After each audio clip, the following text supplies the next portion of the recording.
లేకపోతే స్త్రీ శక్తి, all programs మనం డిస్కస్ చేసుకుందాం. అవన్నీ కూడా పర్ఫెక్ట్గా అమలు చేద్దాం.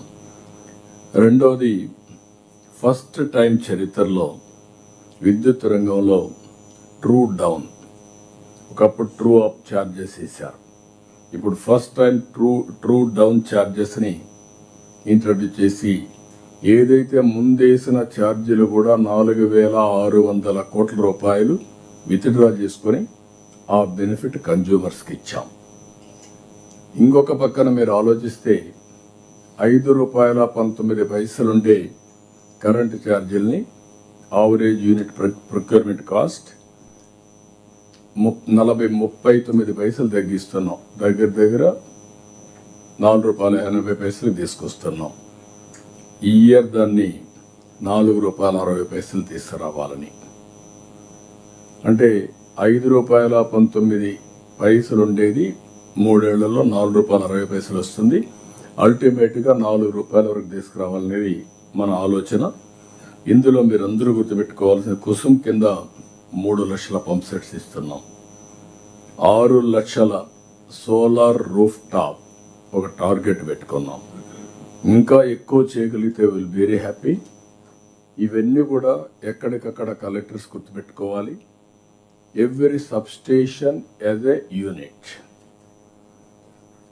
మనం మైక్రో గ్రిడ్స్ ఎస్టాబ్లిష్ చేయడం, జీరో ట్రాన్స్మిషన్ లాసెస్ రావడం, ప్రొజ్యూమర్ కాన్సెప్ట్ని ముందుకు తీసుకుపోవడం. ప్రొడ్యూసర్ కమ్ కన్జ్యూమర్, అతను ప్రొడ్యూస్ చేస్తాడు, వాడుకుంటాడు. ఒకవేళ సర్ప్లస్ వచ్చింది గ్రిడ్కి ఇస్తాడు, ఎప్పుడు అవసరమైతే అప్పుడు తీసుకుంటాడు. లేకపోతే ఇక్కడి నుంచి ఇంటికి కూడా తీసుకెళ్తాడు. ఇంటి దగ్గర రైతు ఉంటాడు, పంప్ సెట్ పెట్టుకుంటాడు, సర్ప్లస్ కరెంట్ ఇంటికి వాడుకుంటాడు, లేకుంటే వెహికల్స్ ఛార్జ్ చేసుకుంటాడు.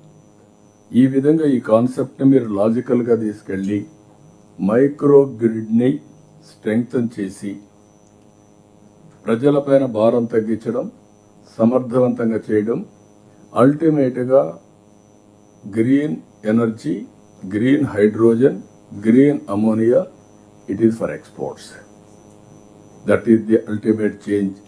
ఒకప్పుడు ఎనర్జీ అనేది షార్ట్ ఫాల్ నుంచి సర్ప్లస్ కాకుండా భవిష్యత్తులో energy as a industry, is a income జనరేషన్కి తీసుకుపోయే పరిస్థితి వస్తుంది. గుర్తుపెట్టుకోవాల్సిన అవసరం ఉంది.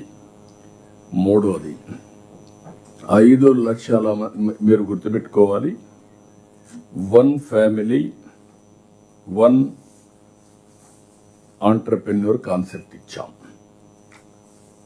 నిన్న మీరు చూస్తే డాక్రా సంఘాలు పోయిన ఇంటర్నేషనల్ మహిళా దినోత్సవ సందర్భంగా 1 లక్ష మైక్రో ఆంటర్ప్రెన్యూర్స్ని తయారు చేయాలంటే ఇప్పుడు 1,15,000